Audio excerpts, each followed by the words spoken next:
रहने दो, मत जाओ, छोड़ दो।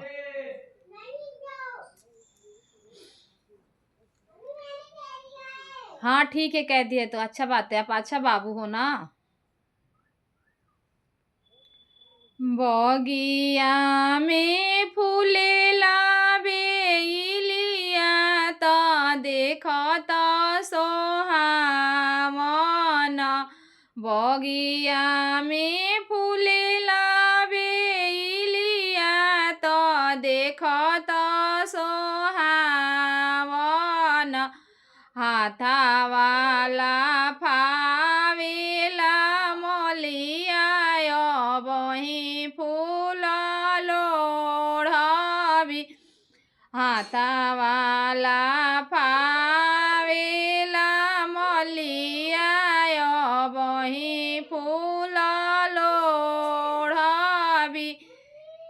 धीरे रहई मलिया धीरे रहय अवरु सबुरे रह।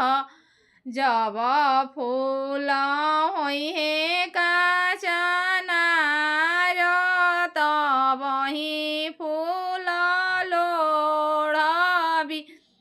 जब फूल होइहे काचनार तब ही फूल लोढ़वी।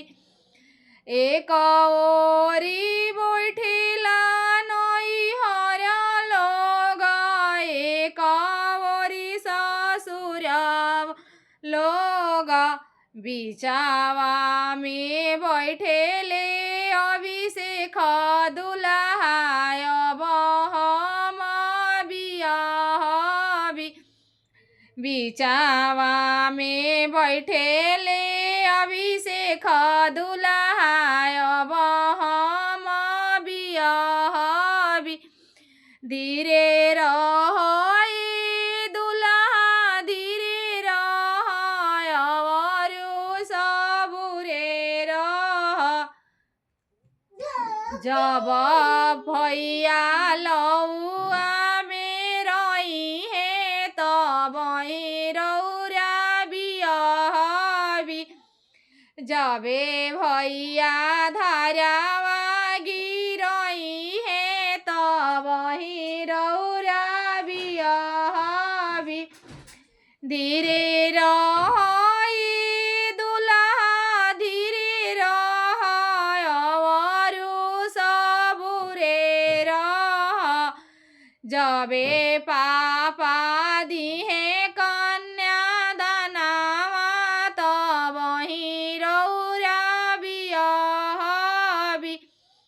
जबे मम्मी लोढ़ावा घुमइहे तब ही रौरा बियाहबी।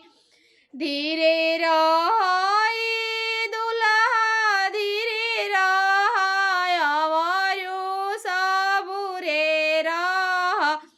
जबे भाभी को खबर लिखिहे तब ही रौरा बियाहबी।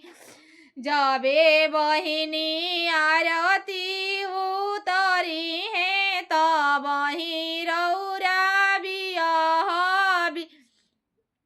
जबे भैया तिलक